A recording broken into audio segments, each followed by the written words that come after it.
నీళ్ళలో మునిగిపోయిన శివాలయం. ఏకంగా 8 నెలల పాటు జలసమాధిలో ఉన్న బయటపడగానే స్వామివారు భక్తులకు ఎలా దర్శనమిస్తున్నారో ఇది నమ్మలేని నిజం. ఆంధ్రప్రదేశ్లోని నంద్యాల జిల్లాలో ఉన్న ఈ అద్భుతం గురించి మీకు తెలుసా? శ్రీశైలం రిజర్వాయర్ నీటి మట్టం పెరిగినప్పుడు ఈ సంగమేశ్వరం ఆలయం పూర్తిగా నీటి అడుగుకు వెళ్లిపోతుంది. కేవలం ఎండాకాలంలో నీరు తగ్గినప్పుడు మాత్రమే ఈ క్షేత్రం బయటపడుతుంది.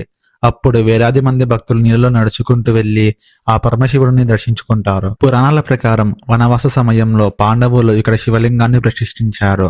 అందుకే దీన్ని సప్తనది సంగమేశ్వరం అంటారు. కృష్ణ, వేణి, తుంగ, భద్ర, మపలహరిణి, భీమరథి మరియు భవనాసి అనే 7 నదులు ఇక్కడ సంగమిస్తాయి. ఇక్కడి అసలైన ఆశ్చర్యం ఏమిటంటే సాధారణ రాతి విగ్రహాలు నీటిలో ఎక్కువ కాలం ఉంటే దెబ్బతింటాయి. కానీ ఈ శివలింగం వేపకర్రతో చేసినదని చెబుతారు. శతాబ్దాలుగా నీటిలో నానుతున్న ఈ లింగం ఇసుమంతమైన చెక్కు చెదరలేదు. ఇది విజ్ఞాన శాస్త్రానికి ఒక పెద్ద సవాలు. ఆ శంకరుడి మహిమపై మీకు నమ్మకం ఉంటే ఇప్పుడే హరహర మహాదేవ్ అని కమెంట్ చేయండి. ఇలాంటి మరిన్ని ఆధ్యాత్మిక రహస్యాల కోసం ఇప్పుడే మన ఛానల్ని సబ్స్క్రైబ్ చేసి పక్కనున్న బెల్ ఐకాన్ని ప్రెస్ చేయండి.